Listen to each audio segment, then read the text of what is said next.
very lucky on TechCrunch that we get some really smart people on my show, but it's very rare to get someone quite as smart as my guest today.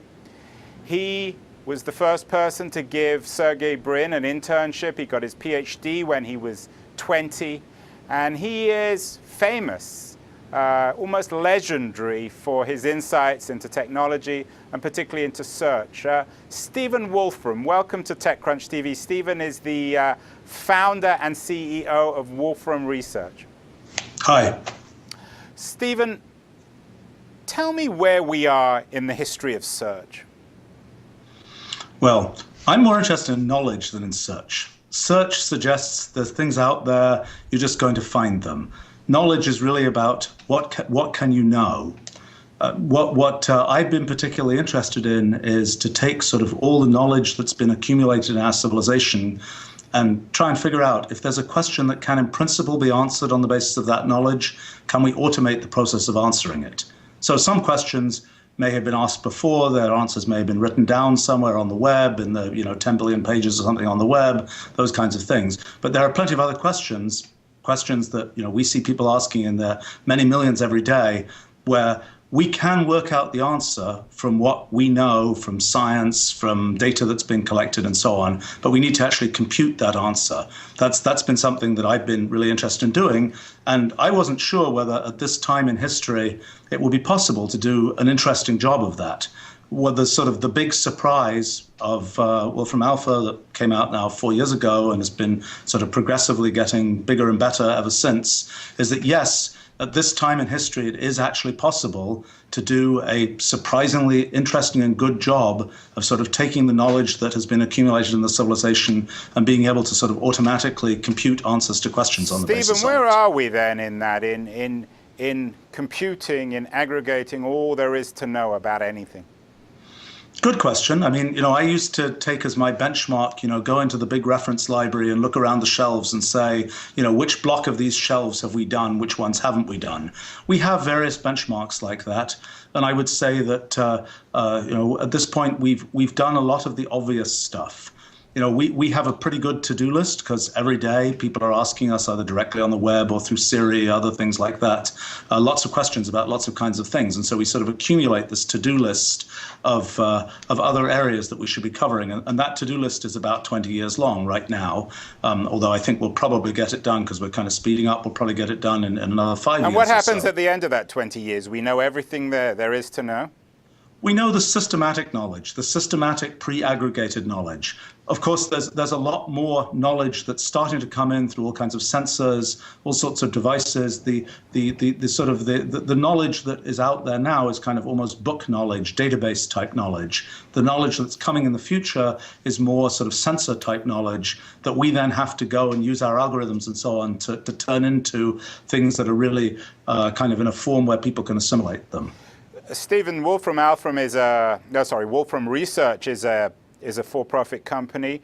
Most of our audience at TechCrunch are entrepreneurs. Where do you see the most interesting entrepreneurial opportunities in this 20-year challenge?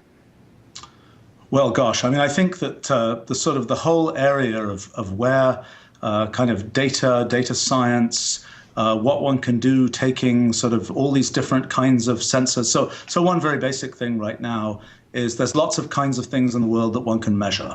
We're slowly getting things that can measure all those things. Then we want to figure out, given all these things that we can measure, what can we figure out from those measurements? What can we deduce? How can we then take those measurements and make models of what's happening in the world, predict things about the world, figure out what to do next, how to make devices that can make use of all this knowledge, all this data that's coming in. There's sort of a whole spectrum of different things around that. Stephen, you recently argued or suggested or perhaps boasted that you were the most quantified person on the planet. Tell me. Actually, I was a bit embarrassed by that. But well, I mean, you confessed it then. You didn't boast it, you confessed it. Yes.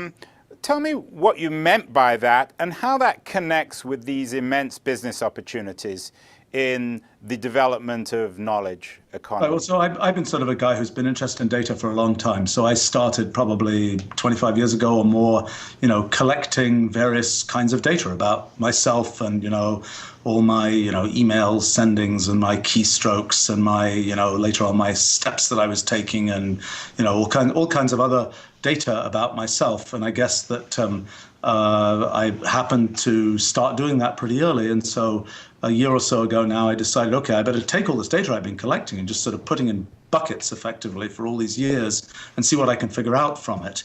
And so I started doing some analytics on it and found out that I could generate all this nice sort of quantitative information about every aspect of my kind of life and times. I think I was pretty surprised because, I wrote up a blog about it and things like that, and people read it and so on. And I was kind of expecting that somebody would come out and say, oh, you think you've got lots of data about yourself. I've got gazillions of times more data than you have. But nobody showed up. So that's why I came to the conclusion that I probably generated more data about myself than other people have. I think, what does one learn from it? Well, I used that data sort of on an ongoing basis as sort of a feedback mechanism for, how many keystrokes did I type yesterday? Well, did I get lots of work done yesterday or not? What was the kind of curve of number of unresponded emails as a function of time? Let me see how that's progressing this week. Should I be taking more time to respond to email? Those kinds of things. I was using it. You're using it mostly to make yourself more efficient, more effective? Yeah, I suppose so. I mean, I also, looking back over 25 years, I can kind of, it's sort of like having the automatic personal historian, so to speak, and learning some kind of larger scale features of myself, some of which I thought were nice, some of which I thought were kind of a little bit more mundane than I'd expected, but so it goes. Stephen, what do you think of Google Glass? Is this going to be a helpful product in this renaissance of personal knowledge, of personal analytics? I think the whole idea of augmented reality, which Google Glass doesn't quite get at yet, but as one gets sort of more elaborate, head-up displays and things like this, this idea of being able to annotate the world in real time, that's a pretty useful thing. I think that sort of one of the things that will happen is kind of more ability to make predictions and models about the world so that you'll be able to see, you're looking at something and you'll be able to see that little dotted line that shows what will happen, so to speak. I think that's going to be an important thing. I think also the ability to sort of preemptively deliver information and knowledge based on your past history, your kind of personal analytics of your past history together with your current environment, that's going to be a really useful thing. Intentionality, in other words.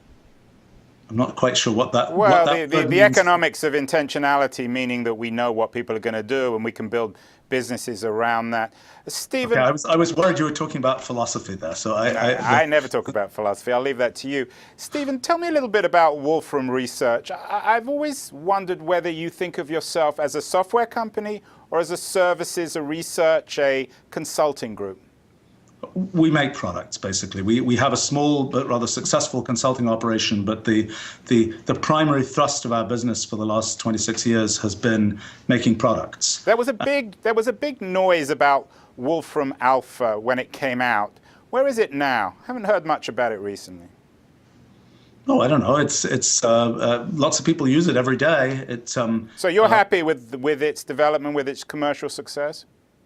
One can always be more commercially successful. I think it's one of those kinds of technologies where we've built something extremely unique. I mean, it's basically been sort of a 25-year odyssey to build the technology stack that we've built. I think that it's something where one's gradually starting to see ways in which that technology stack can really be used effectively. In fact, the thing you were just mentioning about sort of preemptive knowledge delivery, that's kind of one of the big issues, because Wolfram Alpha has tons of stuff in it, but people don't know what's in it. So sort of the issue is sometimes you say, well, there's this technology, it's kind of thin. We've got a situation where the technology is very thick.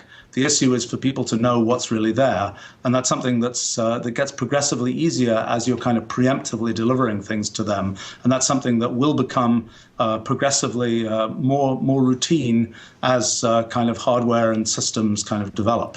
Well, so Stephen, would you say that Wolfram Alpha is the crown jewel, the best product in the Wolfram Research company? Well, we have two main products, Mathematica and Wolfram Alpha. They're very different. Mathematica is a language that's kind of the biggest kind of web of algorithms that have ever been assembled and gets used by R&D folk and education folk all over the world. Many things have been built with it. It's a very precise language that has a lot in it. Wolfram Alpha is really kind of the consumerized drive-by kind of messy knowledge about the world thing. Actually, the most interesting products are the ones that aren't yet out, that kind of are in between Mathematica, the precise language that people build millions of lines of code in, and Wolfram Alpha, a system that people just ask a one-line question to and get information about the world. Well, Stephen, what you're saying then, perhaps in 20 years when you come back on the show, I will know exactly the kind of product you're going to develop because of all the data out there. Is that fair? I'm hoping it's a lot less than 20 years. I don't know when I'll be back on your show, but I hope that the products that will arise will arise a lot sooner than 20 years. Well, Stephen Wolfram, a real honor to have a guy with your history and knowledge. And I look forward, as you say, to coming back on the show in much less than 20 years. Stephen Wolfram, thank you for appearing on TechCrunch TV. Thanks.